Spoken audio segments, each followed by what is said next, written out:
क्योंकि लड़कियां बहुत तमीज से चीखती हैं। हाँ? नहीं, कुछ तो चीखती नहीं, वापस अंदर ले जाती हैं, ये रोक लेती हैं, कुछ पावर्स होती हैं इनमें यार। मेरी फ्रेंड है, उसको छींक आती है, वो जोन में ही चली जाती है, 1 सेकेंड।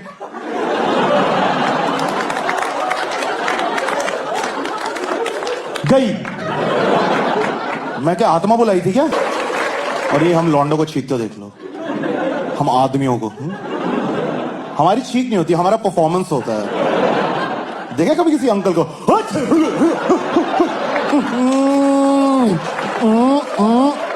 हरिओम माता रानी रक्षा करे।